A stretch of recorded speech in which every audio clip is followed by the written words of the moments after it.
Now, there have been a lot of good days for Mike Trout, plenty of days to be Mike Trout that are good days. When you're the greatest baseball player in decades and you're on the path to becoming one of the greatest to ever play the game, you're going to have good days. That's going to happen. When you've won 2 MVPs and you could have won another 4, you're going to run into a few nice days. Today is one of those days. Today, reportedly, is one of those days because today is the day that Mike Trout just got paid. Even before the ink had dried on Bryce Harper's $330 million deal with the Phillies, the biggest question was, what would Mike Trout get when it was his time? If that's what Bryce Harper got, what would Trout get? Could he go over $400 million? And if he could, would he be getting that kind of money with his hometown team, the Phillies? And the answer to the second part was absolutely he could. Because Harper made it very clear that he would do everything he could to get Trout to Philadelphia. And the Phillies made it very clear that they would throw down when the time came.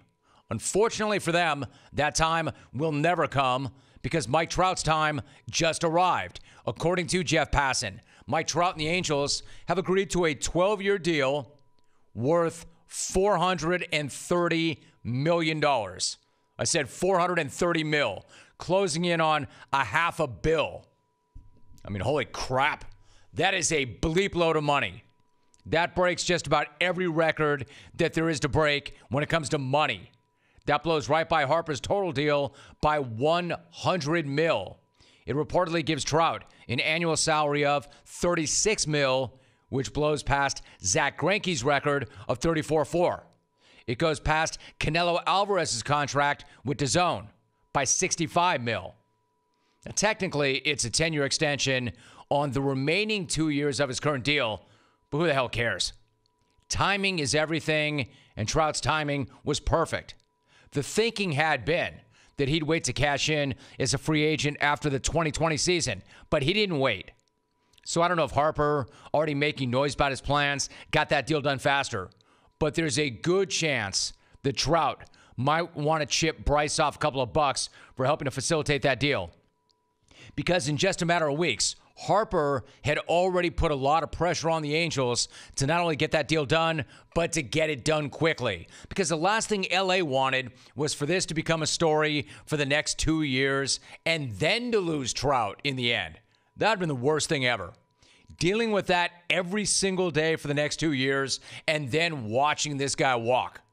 Because the bottom line is, you don't draft and develop the next Mickey Mantle, or better yet, a guy who's better than Mickey Mantle, only to let him walk away in his prime. The Angels never had a choice. They had no choice. That would have been the ultimate dagger. There's no way they could ever allow that to happen, even if that does mean paying Trout crazy money when he's 38. It is an enormous deal, and a deal that the Angels absolutely had to do. Again, no way that you can have the best player, not just of a generation, but of pretty much any generation, and then let him walk in his prime. Just give him a blank check, let him fill it out.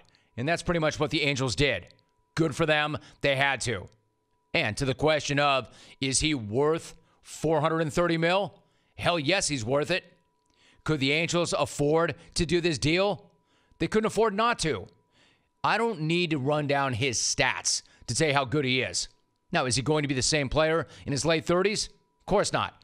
The next decade-long contract where the player is still worth that same money at the end as the beginning is going to be the first. But the contract is not about the Angels. It's not about that for the Angels. The contract is about making a statement as an organization. Here's what I'm getting at. If they let this guy go to Philadelphia, they may as well have just packed up and shut down the organization. Just shut it down completely. They had to make the deal. And if that means paying a premium to get it done right now, to shut that conversation down, good. Do it. And here's the other thing now. They took care of that. They had to do it, and they took care of that. Great. The other thing they have to do now, they have to win. Not just for them, but for the entire sport.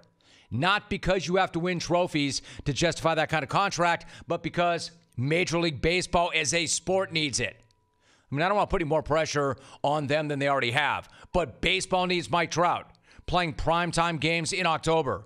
They need Mike Trout on the biggest stage. And so far, he's been to the postseason once in his entire career. He was swept when he got there. I mean, take as an example, LeBron James. LeBron had been to the finals 8 straight years. Tom Brady is in the Super Bowl like every year. The biggest names need to be on the biggest stages. I mean, forget not making the finals this year. It's a freaky anomaly that LeBron isn't in the playoffs this year. Then imagine that, LeBron not in the playoffs, and then imagine that happening every single year. That's Mike Trout and the Angels. And it's not an indictment on Trout or his greatness. Baseball is different from basketball and football. One guy cannot carry a team all by himself in baseball. He's got to get a roster full of talent around him. So this isn't about blaming Mike Trout. It's about saying that Trout, the Angels, and Major League Baseball all need this guy on the biggest stage. Because right now, the greatest player in the game could walk into just about any living room outside of Southern California, and people might not recognize him. It's not on him, not his fault. Step 1 for the Angels, signing Trout to an extension. Step 2, surrounding him with the talent to get to the postseason so he can do what he does on the biggest stage. The Angels could not afford to lose Mike Trout. Major League Baseball cannot afford to miss out on Mike Trout.